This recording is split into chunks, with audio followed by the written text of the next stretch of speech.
اعوذ باللہ من الشیطان الرجیم بسم اللہ الرحمن الرحیم الحمد للہ رب العالمین الصلاۃ والسلام علی اشرف الانبیاء والمرسلین ابی القاسم محمد صلی اللہ علیہ وآلہ والائمۃ الطیبین الطاہرین المعصومین لا سیما بقیت اللہ فی الارضین روحی و ارواحنا لہ الفداء اما بعد۔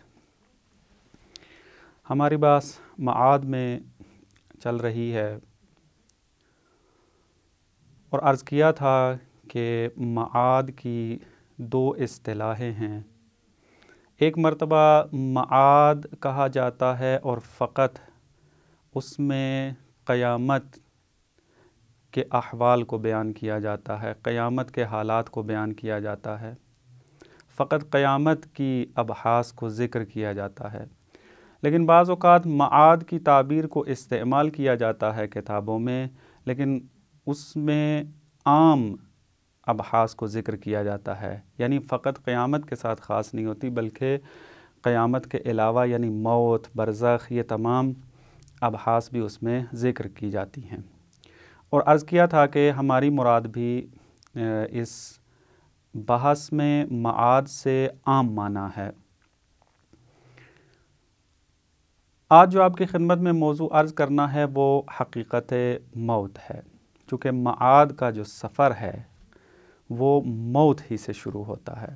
موت انسان کی اس دنیا میں آخری منزل گاہ ہے اور آخرت کے لیے اولین منزل گاہ ہے، یعنی انسان موت سے اس دنیا سے چلا جاتا ہے، آخری منزل ہوتی ہے اس کی موت کے وقت، اور جب مر جاتا ہے تو اس وقت آخرت کی اس کی پہلی منزل ہوتی ہے۔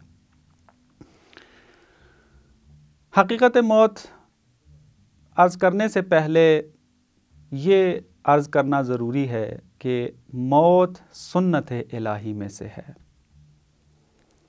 موت ان سنن الہی میں سے ہے کہ جو کبھی تبدیل نہیں ہو سکتی۔ خداوند متعال نے اس بارے میں متعدد آیات میں ذکر کیا ہے۔ مثلاً سورہ نساء کی آیت نمبر 78 کے اندر خداوند متعال اس طریقے سے فرماتا ہے: اعوذ باللہ من الشیطان الرجیم اینما تکونوا یدرککم الموت ولو کنتم فی بروج مشیدہ۔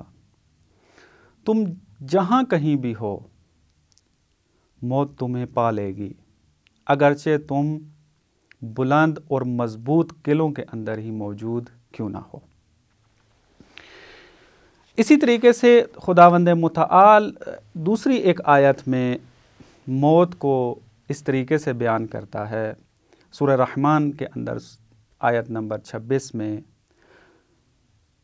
کل من علیہا فان ویبقى وجہ ربک ذو الجلال والاکرام۔ ہر چیز فانی ہے، اس کائنات کے اندر جو بھی چیز ہے اس نے فانی ہونا ہے، باقی فقط خداوند متعال کی ذات نے بچنا ہے۔ اس سے بھی لطیف تعبیر جو خداوند متعال نے قرآن میں استعمال کی ہے وہ سورہ آل عمران کی 185 نمبر آیت ہے: کل نفس ذائقۃ الموت۔ ہر نفس نے، ہر وہ چیز کہ جو جان رکھتی ہے اس نے موت کا ذائقہ چکھنا ہے۔ ان آیات کو اگر دیکھا جائے تو انسان کو یہ یقین ہو جاتا ہے کہ کوئی بھی چیز اس دنیا کے اندر دائمی نہیں ہے، ہمیشہ رہنے والی نہیں ہے، اور اس کو ہم اپنی زندگی میں تجربہ بھی کرتے ہیں۔ ہمارے آباء و اجداد چلے گئے، ہمارے دوستان چلے گئے، ان تمام چیزوں کو دیکھ کر انسان کو خود بخود بھی احساس ہوتا ہے کہ ایک دن ہم نے بھی چلے جانا ہے۔ موت سے فرار نہیں ہو سکتے، موت نے حتماً آنا ہے۔ ماہیت موت کیا ہے؟ حقیقت موت کیا ہے؟ اس کی تفسیر اور حقیقت مبتنی ہے کہ آپ انسان کی تفسیر کیا کرتے ہیں۔ اسی لیے پچھلے درسوں میں حقیقت انسان پر، روح پر اور اس کی تجرد پر گفتگو کی ہے۔ آپ اگر انسان کو مادی مانتے ہیں، فقط بدن میں اس کا خلاصہ کرتے ہیں اور بدن کے علاوہ انسان کو کوئی حقیقت نہیں مانتے، تو اس کا مطلب یہ ہے کہ یہ بدن جو مادی ہے مرنے کے بعد بوسیدہ ہو جائے گا، ختم ہو جائے گا۔ بس موت کی تفسیر کیا ہو جائے گی کہ انسان موت کے ساتھ نابود ہو جائے گا۔ لیکن اگر انسان کی تفسیر کریں کہ انسان بدن کے علاوہ ایک حقیقت بنام روح، بنام نفس رکھتا ہے، جو کہ اس کی اساس ہے، اس کی بنیاد وہی روح، وہی نفس ہے، اور وہ نفس اور وہ روح مجرد بھی ہے، تو اس وقت موت کی تفسیر کچھ اور ہو جائے گی۔ پھر موت فنا کا نام نہیں ہوگا، بلکہ موت انتقال کا نام ہوگا، چونکہ روح اور نفس مجرد ہے اور مجرد چیز فانی نہیں ہوتی اس بدن کے ختم ہونے کے ساتھ۔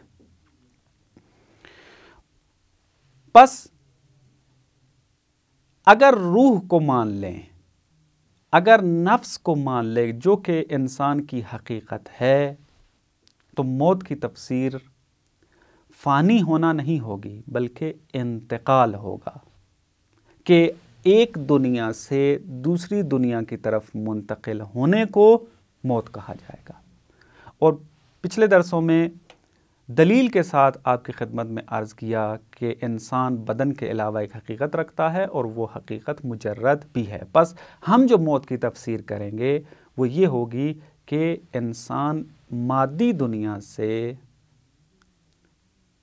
ایک دوسری دنیا اپنی آخرت کی طرف منتقل ہوتا ہے۔ اس نقطے کی طرف قرآن نے بھی اشارہ کیا ہے اور روایات کے اندر بھی اس کی طرف اشارہ آیا ہے۔ قرآن میں اگر آپ رجوع کریں تو وہاں پر جو یہ تعبیریں آئی ہیں کہ ملائکہ انسان کی روح قبض کرتے ہیں، مثلا یا خداوند متعال کی طرف بھی نسبت دی گئی کہ اللہ یتوفی الانفس،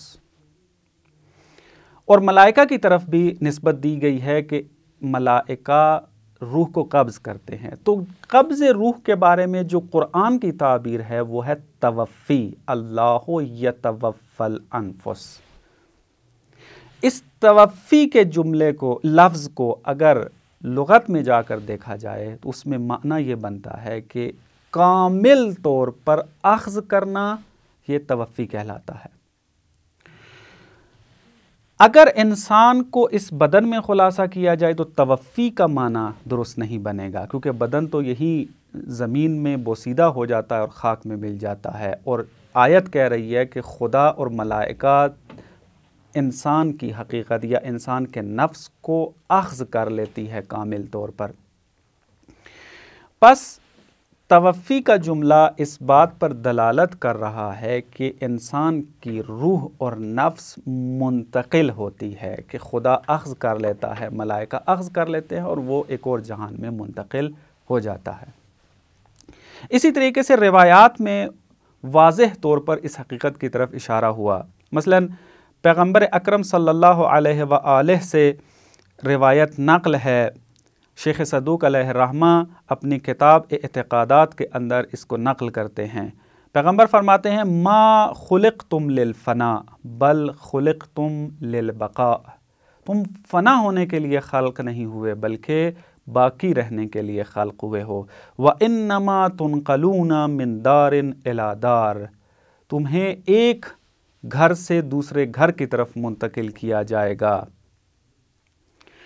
یہ اب تعبیر واضح طور پر بتا رہی ہے کہ موت انتقال کا نام ہے۔ اسی طریقے سے امیر المومنین علیہ السلام سے بھی روایت نقل ہے کہ ایھا الناس انا خلقنا و ایاکم للبقاء، کہ ہم اور تم بقا کے لیے خلق ہوئے ہیں، لا للفنا، فنا کے لیے خلق نہیں ہوئے، لکنکم من دار الی دار تنتقلون، لیکن تمہیں ایک گھر سے دوسرے گھر کی طرف منتقل کیا جائے گا۔ بس ان تعبیروں کو انسان اگر دیکھتا ہے تو معلوم ہو جاتا ہے کہ موت کی حقیقت انتقال ہے، نہ کہ فنا ہے۔ والسلام علیکم ورحمۃ اللہ وبرکاتہ۔